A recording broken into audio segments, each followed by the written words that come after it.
ఎన్నికల సంఘం చేపడుతున్న సర్ కార్యక్రమాన్ని ప్రతి ఓటరు వినియోగించుకోవాలని మంత్రి అడ్లూరి లక్ష్మణ్ కుమార్ అన్నారు.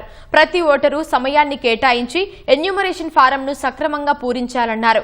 నిరక్షరాస్యులు తెలియని వారికి అధికారులు సహకరించాలన్నారు.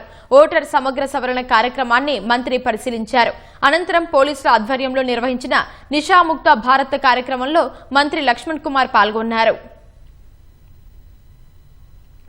భారత ఎన్నికల నిబంధనకు అనుగుణంగా ఈ ఫార్మేట్ ప్రకారం ఫిల్అప్ చేసుకుని సెల్ ఫోన్ లో అప్లోడ్ అయిన తర్వాత తిరిగి ఆ వ్యక్తి ఇంకో దగ్గర నమోదు చేసుకుంటానే అవకాశం లేకుండా ఎర్రర్ వస్తుంది. ఎందుకంటే ఎన్నికల యొక్క ఏదైతే నిర్వహించే లోపల ఓటరు నమోదు అనేది చాలా పకడ్బందీనటువంటి కార్యక్రమం.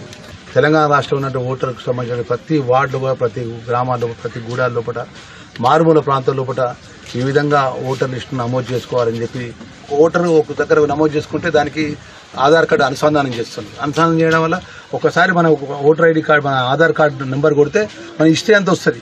మనం ఎక్కడ ఉన్నాము, మన ఫాదర్ ఎవరు, మనకున్న ఆస్తులు ఎంత, మన పిల్లలు ఎంతమంది, మనం ఏ వ్యాపారం చేస్తున్నాం, మనకున్నటువంటి అన్ని పూర్తి సమాచారం రాష్ట్ర ప్రభుత్వం భద్రపరిచి ఉంటుంది.